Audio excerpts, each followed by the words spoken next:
काफी समय से हम देख रहे हैं कि केवल माफिया, पिछली सरकार जो थी उसमें भी केवल माफिया रहा था, लेकिन अब चन्नी सरकार ने एक ऐलान किया है। तो क्या कुछ ये ऐलान है और क्या केवल माफिया सच में? केवल माफिया का जिक्र जब से श्रोमणी अकाली दल की सरकार आई है सत्ता में, तब से इनकी चर्चा रही है, क्योंकि माना जा रहा है कि इसके पीछे इस बड़ी यानी बड़े श्रोमणी अकाली दल के दल का हाथ है।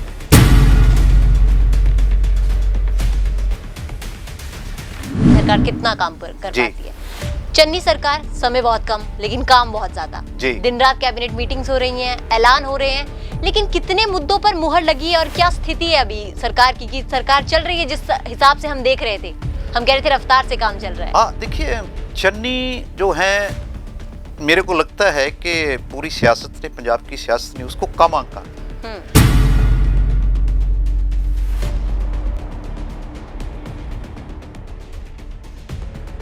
अभी तक 12 कैबिनेट मीटिंग हो गई। जी बिल्कुल। 12 कैबिनेट मीटिंग में यानी कि 85 के करीब फैसले हुए और 85 के करीब में से मान लीजिए आप अभी तक 7 या 8 मामलों पे अमल हुआ है, अभी तो बाकी कुछ नहीं हुआ है।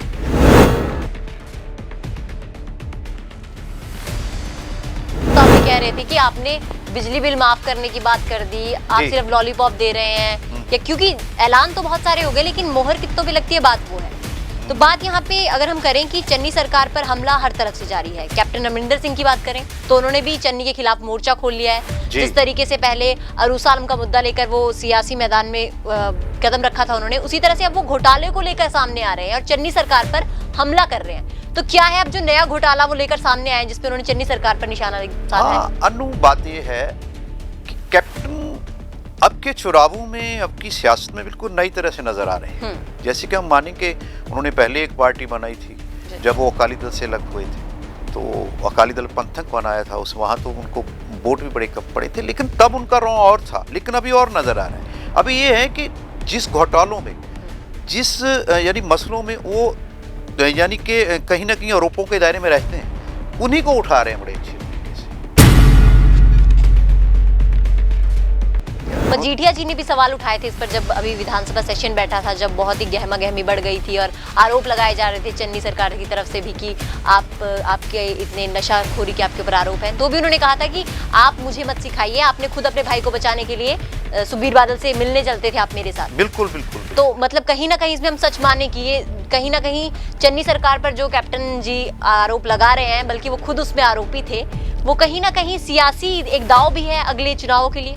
हाँ बिल्कुल यही है। सुनिए आप, देखो, एक वही मैं बोल रहा था, कैप्टन का अंदाज बिल्कुल अलग अंदाज में आ रहा है और उषा के आरोप लगे, उनको इनके सारी तस्वीरें जाहिर कर दी कि ये देखिए, ये इनके साथ हैं, ये इनके साथ हैं, इनके साथ हैं, अगर वो एजेंट है तो ये सभी भी एजेंट के साथ मिले हुए। अभी उन्होंने बोल दिया, अगर आप मेरे को बोले को सुखबीर से मैं मिला हूँ या उनसे मिलकर चल रहा हूँ, तो ये लोग जो अभी सरकार में हैं, सरकार की अगुवाई कर रहे हैं, नेतृत्व कर रहे हैं, उनके भी इनके रिश्ते हैं। उन्होंने भाई को बचाने कैसे कि इतने बड़े घोटालों में पहले भी चले हैं। और एक इस बात तो इससे अलग है, सुखबीर बादल ने कल ही बोला है एक वार्ता में कि आप बोलते हो कि चन्नी आम आदमी है, उसका बेटा कितने करोड़ की गाड़ी में आता है, इतनी बता दो, लोगों को पता चल जाएगा।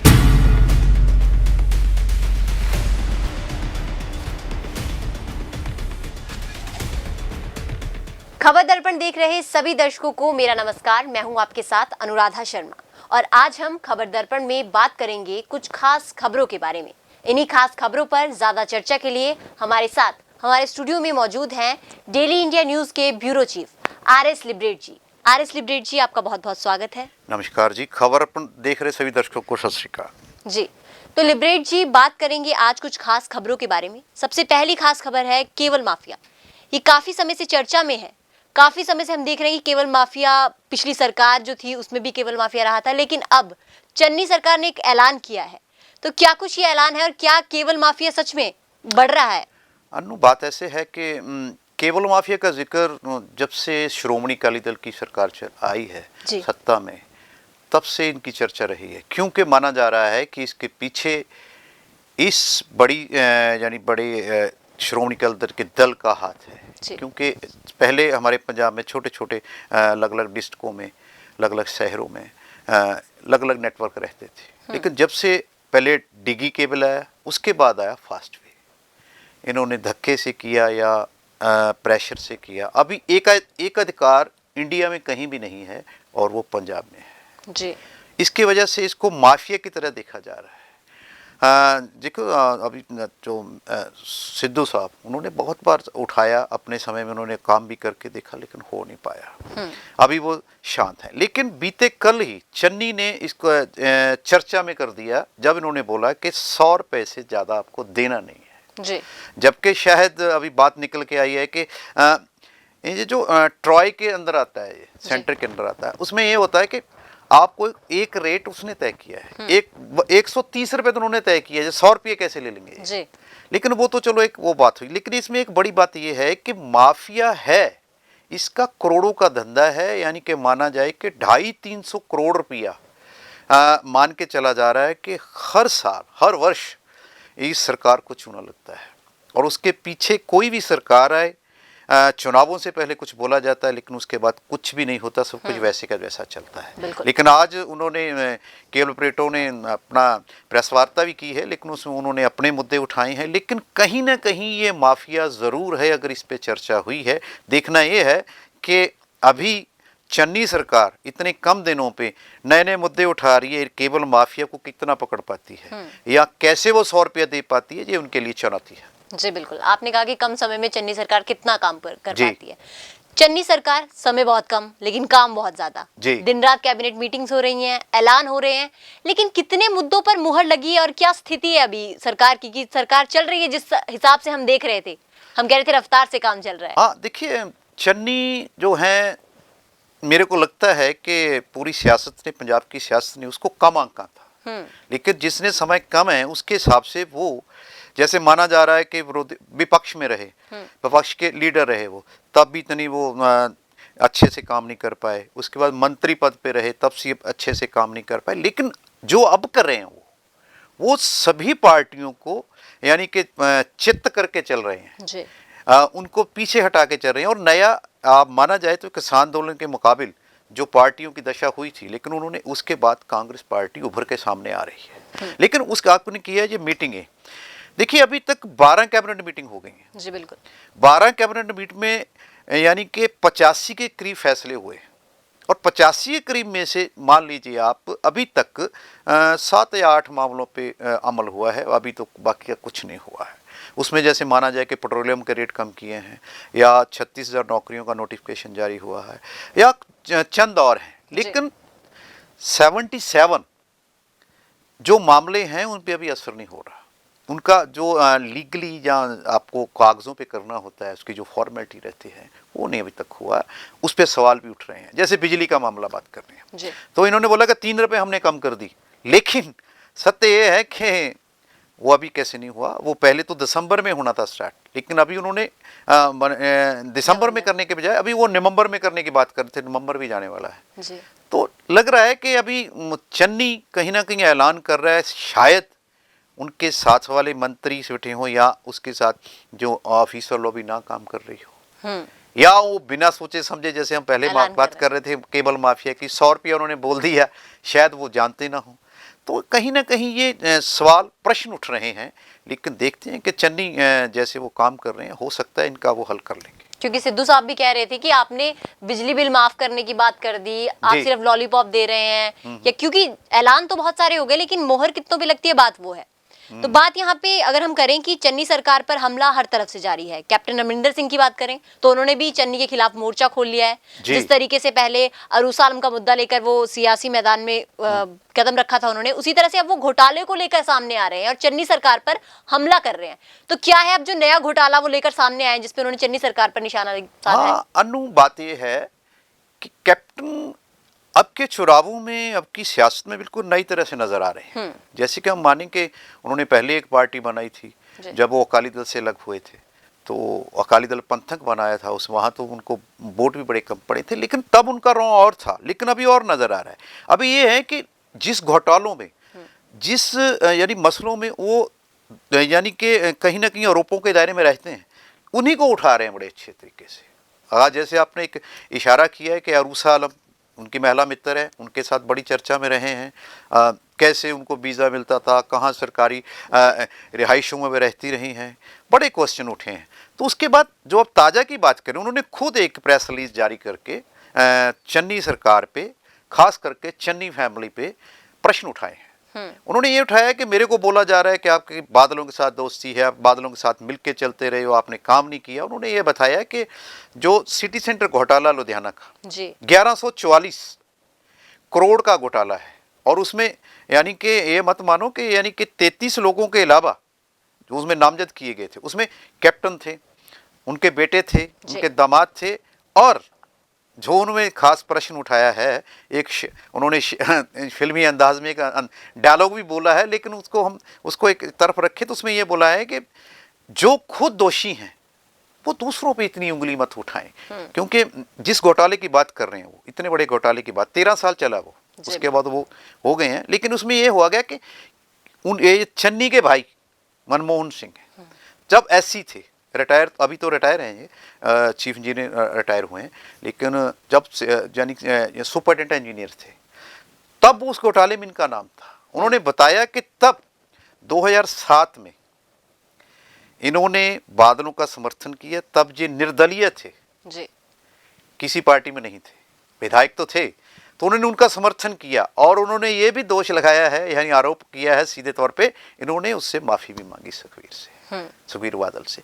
तो ये बोल रहे हैं, उन्होंने ये उठाते हुए बताया कि ये मेरे को बोल रहे हैं, ये सभी मिले हुए हैं, और ये जिसकी बात करते हैं मेरे से तो बात करते हैं, मैं तो मान भी रहा हूँ ऐसे हुआ। मैंने तो उनको 2002 में उन्होंने ये बोला है कि उसी प्रेस रिलीज में कि मैंने 2002 में बादल फैमिली के जो सुखबीर सिंह बादल थे उनको जेल में डाला था, उसके बाद मेरे साथ ऐसा हुआ, मेरे साथ गलत ये किया गया। मजीठिया जी ने भी सवाल उठाए थे इस पर, जब अभी विधानसभा सेशन बैठा था, जब बहुत ही गहमा गहमी बढ़ गई थी और आरोप लगाए जा रहे थे चन्नी सरकार की तरफ से भी कि आपके इतने नशाखोरी के आपके ऊपर आरोप हैं, तो भी उन्होंने कहा था कि आप मुझे मत सिखाइए, आपने खुद अपने भाई को बचाने के लिए सुखबीर बादल से मिलने चलते थे आप मेरे साथ। बिल्कुल बिल्कुल। तो मतलब कहीं ना कहीं इसमें हम सच माने कि ये कहीं ना कहीं चन्नी सरकार पर जो कैप्टन जी आरोप लगा रहे हैं, बल्कि वो खुद उसमें आरोपी थे, वो कहीं ना कहीं सियासी एक दाव भी है अगले चुनावों के लिए। हाँ बिल्कुल यही है। सुनिए आप, देखो वही मैं बोल रहा था, कैप्टन का अंदाज बिल्कुल अलग अंदाज में आ रहे हैं, और उषा के आरोप लगे, उनको इनके सारी तस्वीरें जाहिर कर दी कि ये देखिए ये इनके साथ हैं, ये इनके साथ हैं, इनके साथ हैं, अगर वो एजेंट है तो ये सभी भी एजेंट के साथ मिले हुए हैं। अभी उन्होंने बोल दिया अगर आप मेरे को बोल रहे हो सुखबीर से मैं मिला हूँ या उनसे मिलकर चल रहा हूँ, तो ये लोग जो अभी सरकार में हैं, सरकार की अगुवाई कर रहे हैं, नेतृत्व कर रहे हैं, उनके भी इनके रिश्ते हैं। उन्होंने भाई को बचाने कैसे की, इतने बड़े घोटालों में पहले भी चले हैं। और एक इस बात इससे अलग है, सुखबीर बादल ने कल ही बोला है एक वार्ता में कि आप बोलते हो कि चन्नी आम आदमी है, उसका बेटा कितने करोड़ की गाड़ी में आता है, इतनी बता दो, लोगों को पता चल जाएगा। जी बिल्कुल। तो मतलब अगर बात की जाए तो अगर कैप्टन पे हम लोग कोई भी अगर पार्टी का वक्ता हमला करेगा तो वो सारे सबूत और सारे पन्ने वापस खोलने में लग जाएंगे। ठीक है, तो इसी की तरह हम देखेंगे जिस तरह से अभी पंजाब में सभी पार्टियों के सीएम चेहरे की दौड़ लगी हुई है, क्योंकि हर कोई सीएम चेहरे को लाने की बात कर रहा है, किस तरह का सीएम चेहरा होना चाहिए। लेकिन यहाँ पर सीएम चन्नी पर कुछ पार्टियां पोस्टर निकाल कर उनके ऊपर सवाल कर रही है, बयानबाजी कर रही है, और यहाँ तक कि कुछ पार्टियां ये तक कह रही हैं कि उनके पास और पार्टियों के कई सारे विधायक हैं तो वो आ सकते हैं, लेकिन वो उन्हें लेना नहीं चाहते। ये लेना नहीं चाहते हैं या खुद की पार्टी से विधायकों के जाने का डर है? हाँ, ऐसी बातें केजरीवाल साहब कर रहे हैं जी, कि वो बोलते हैं कि नकली केजरीवाल काम कर रहा है यहाँ पे, क्योंकि मेरे को लग रहा है कि पंजाब की सियासत में अभी तक जो हुई है आज़ादी के बाद में, तो एक आम आदमी की परिभाषा को मेरे हिसाब से चन्नी लोगों में लाने में सफल रहे हैं, क्योंकि लोग उनको मान भी रहे हैं। लेकिन जो इस आम आदमी पार्टी नाम से चल रही है, उनको रन कर रहे हैं, उनको चला रहे हैं केजरीवाल साहब, वो बोल रहे हैं कि ये हमारे मुद्दे उठा रहे हैं, हमारे जो हम करना चाहते हैं उससे पहले ये कर जाते हैं, जैसे ऑटो वाला किया उन्होंने। तो और उन्होंने बोला कि ये नकली केजरीवाल है, यानी कि वो केजरीवाल मीन्स आम आदमी पार्टी, यानी आम आदमी मानते हैं, कॉमन मैन। तो वो ऐसे तंज कर रहे हैं, और जैसे कि देखा जा रहा है कि 20 लोग हैं इनके, उसमें से 6 लोग पहले चले गए हैं, एक और जाने की संभावना है, यानी 7-8 लोग निकल के जा रहे हैं। और इस निकलने की तादाद को देखते हुए यानी कि पहली बार हुआ है कि आम आदमी पार्टी 10 लोग ऐलान भी दिए अब। जी। लेकिन अभी अगर देखा जाए सबसे ज़्यादा श्रोमणी अकाली दल ने 84 अभी तक ऐलान दिए हैं अपने उम्मीदवार। तो बात ये है कि उन्होंने तो ये दावा किया है मेरे पास 25 कांग्रेसी एमएलए और 3 एमपी मेरे संपर्क में है और हम लेना नहीं चाहते ये कचरा, ये बोल रहे हैं। लेकिन उनके पास कितना कचरा बचना अपना वो तो अलग बात है। उन्होंने शब्द ऐसे यूज़ किया, हम तो इस्तेमाल भी नहीं कर सकते, लेकिन जब उन्होंने किया तो करते हैं कि वो कचरा बोल रहे हैं।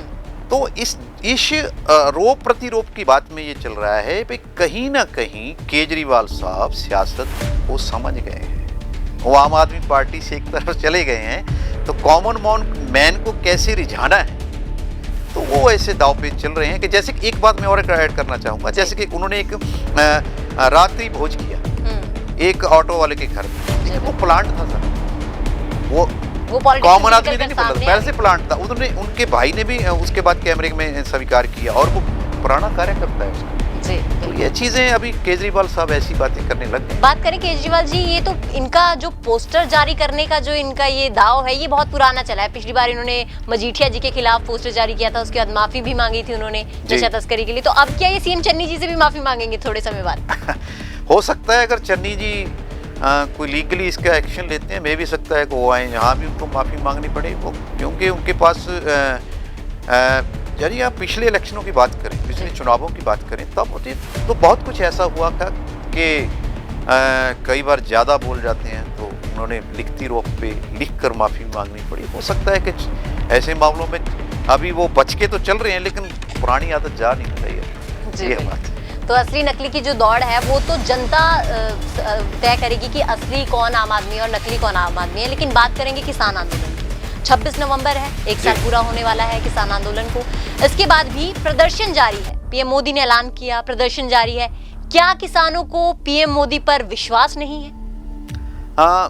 ये कहा जा सकता है, पर एक बात और भी है, जब इतने समय से 1 वर्ष होने को है, 26 तारीख को 1 वर्ष हो जाएगा, तब वो एक अपनी वर्षगांठ मनाने जा रहे हैं जी। और दूसरा ये है कि जब यानी कि पीएम साहब ने अपना ऐलान किया है, उसके बाद उन्होंने सोचा समझा, लेकिन आज तो मंत्रिमंडल की मीटिंग में उन्होंने वो पक्का भी कर दिया, उसके बाद अगली प्रक्रिया चलेगी संसद में, वो हो जाएगा। लेकिन बात ये नहीं है कि 3 कानून, उनका ये कहना है कि एमएसपी चाहिए। उसके बाद उन्होंने खुला पत्र लिखा है पीएम मोदी को कि हमारा ये ही काम नहीं है कि 3 कानून आपने रद्द कर दिए और हम चले जाएंगे, लेकिन हमारा ये है कि 6 मुद्दे उन्होंने बताए हैं, उसमें पराली जलाने का है और 3 मुद्दे, लेकिन उसमें मेन है समर्थन मूल्य का न्यूनतम समर्थन एमएसपी। वो चाहते हैं कि गारंटी हो कि जो किसान मंडी में फसल लेके जाए उसकी फसल बिके और जायज़ रेट पे, तो वो ज़रूरी है। लेकिन उस पर पेच अड़ सकता है, लेकिन उन्होंने एक इशारा भी किया है कि एक कमेटी बनाई जाएगी। कमेटी बनाने के बाद जो भी कमेटी फैसला करती है उसमें सभी यानी माहिर भी होंगे और एक किसान भी होंगे, जो मिलके कर लेंगे वो कर लेंगे। लेकिन हो सकता है किसानों अभी प्रेशर दबाव बना के रखना चाहते हैं, मेरे को लगता है, क्योंकि अभी उन्होंने देखो 22 की लखनऊ की वो थी महापंचायत, वहाँ की 26 को ये है कि वो पहला ट्रैक्टर मार्च जाएगा संसद की ओर, इन्होंने पहले के ऐलान किया, और 29 को होनी है आपकी संसद जी का सेशन। तब तक उनके पास समय भी है, कारण भी है, प्रेशर भी बनता रहेगा। हो सकता है कि वो सोचते हैं कि ये 3 कानून हो गए हैं, साथ साथ ये भी कर ले। एमएसपी सबसे आगे उनका जी उस पे बिल्कुल। अगर बात करें कांग्रेस की, तो कांग्रेस आए दिन जो नई नियुक्तियां हैं उन पर घिरती नजर आ रही है। अब एक नई नियुक्ति हुई है, बलविंदर पन्नू जो हैं, उन्हें हम पंजाब जेएनयू के चेयरपर्सन नियुक्त किया गया है, तो उस पर पूरा विवाद फिर खड़ा हो गया। कांग्रेस के एमएलए ही सवाल उठा रहे हैं। हाँ, अभी ना एक बहुत अच्छी बात हो रही है अन्नू, ये रवायत का श्रेय मैं दूंगा सिद्धू को जी। पहले ये होता था कि किसी भी पार्टी में कुछ भी हो रहा है, उस पार्टी का कोई भी नेता, कोई भी लीडर लोगों में आके ये नहीं बोलेगा ये गलत है। मेरे को लग रहा है कि ये श्रेय सिद्धू को देना चाहिए। वो अगर बीते दिनों की बात करें, ऐसी एक और बात, जैसे चन्नी ने बोल दिया कि हम बिजली फ्री कर दी है और रेता का 5.5 रुपये फीट कर दिया, लेकिन उन्होंने स्टेज पे ही बोला, मंच पे ही बोला कि बताओ, लोगों से पूछा उन्होंने कि अभी नहीं ना हुआ। मैं कहता जब तक 1000 रुपया नहीं होगा तब तक मैं ये लड़ाई लड़ता रहूंगा, हो सकता है मैं फिर इस्तीफा दे दूं। तो ये जो अभी नियुक्ति की बात, जिसकी बात कर रहे हो आप, जो पन्नू हैं विदेश में बैठे हैं, वो खालिस्तान की मांग करते हैं। 26 का जो मामला हुआ था किसानों वाला, तब भी उन्होंने एक नाम रखा था तब उन्होंने, तो उसका भाई है वो। तो उनका प्रश्न ये है, सभी को डर है कि चुनाव नजदीक हैं, हम खालिस्तान की, हम तो करते निष्पक्ष जी, सेकुलर पार्टी की बात कर रहे हैं, और ये उनका भाई है जो उनका नाते से है, तो वो खालिस्तान की मांग करते हैं। तो ये कहीं ना कहीं हमें जाके चुनाव में यानी कि कहीं ना कहीं को नुकसान दे सकता है। और दूसरी बात, सिद्धू साहब ने यहीं पे प्रश्न उठाए हैं कि जो अभी 5,000 पद पड़े हैं, उन्हें संगठनात्मक ढांचा अभी थोड़ा विस्तार देना है। उन्होंने बोला कि अगर मैं इतने लोगों को सही पदों पे दे दूंगा तो गारंटेड बोल रहे हैं कि आने वाली सरकार कांग्रेस की होगी। और उन्होंने साथ ही भी बोला कि जब ये पद बांटे जाते हैं जिसमें चेयरमैनशिप है या कोई और चीज, करोड़ों में बनता है, उन्होंने ये दूसरा प्रश्न भी खड़ा किया है। लेकिन ये कहीं ना कहीं ये अच्छी बात है लोगों के लिए, लोगों को समझना चाहिए कि पार्टी के अंदर ऐसा भी होता है, हमें कैसे लोग चुनने हैं। लेकिन क्या चन्नी सरकार को नियुक्तियां करने से पहले एक बार विचार करना जरूरी नहीं है, क्योंकि उनकी नियुक्तियों पे लगातार विवाद उठ रहे हैं, और बाकी पार्टियों की तो बात हम बाद में करेंगे, लेकिन अपनी ही पार्टी इतने सवाल उठा रही है, तो क्या उनका कोई वो नहीं बनता कि वो पहले सोचिए समझे, आप पूरी पार्टी की एक चर्चा करें? हो सकता है करते हो चर्चा, लेकिन फिट कहीं ना बैठता हो। देखिए, लोकतंत्र में खूबसूरती है यहाँ पे, वहाँ पे कुछ दुरुपयोग भी है।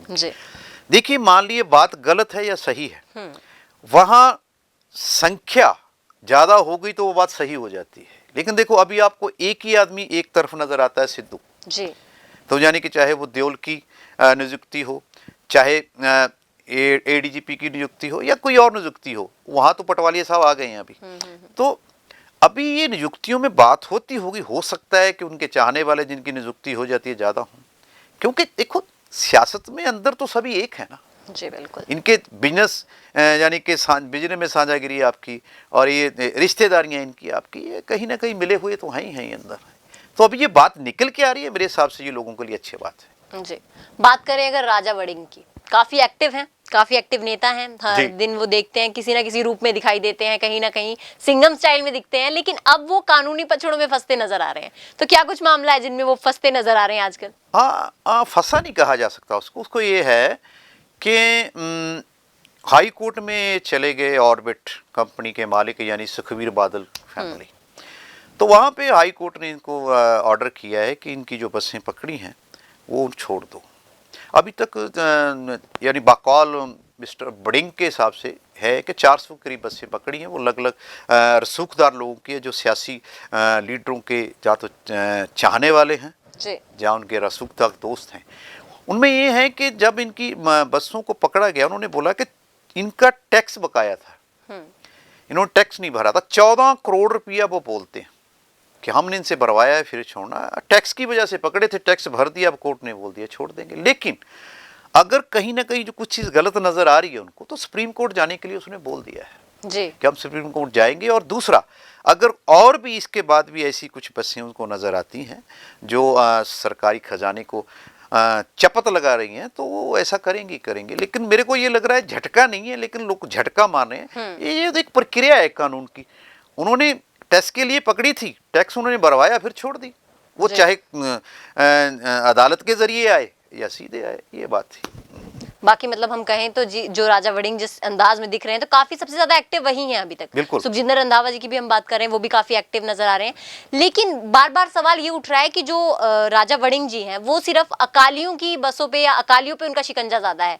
नहीं, हाँ, ये आरोप उन पे लग रहा है, लेकिन उनका अगर उनकी बातों से बात की जाए, यानी कि ताज़ा उनकी बात जो उन्होंने की है मीडिया से, उनमें ये बोला है कि सभी की बसें हैं। लेकिन हमने कई बार पहले ही बात की है कि उनको स्पष्ट कर देना चाहिए ये बाय नेम किन की कितनी कितनी बसें हैं। चलो, आप पार्टी का नाम मत बोलो ना, यानी कि उसका नाम तो बोलो जिसकी जो उसका मालिक है, जहाँ उसकी वो कंपनी है। जैसे डिम्पी है, करतार बस वाले, उन्होंने भी अभी अदालत का दरवाजा खड़काया है। वहाँ क्या होता है, शायद एक नोटिस उनको और भी आ सकता है। जी बिल्कुल।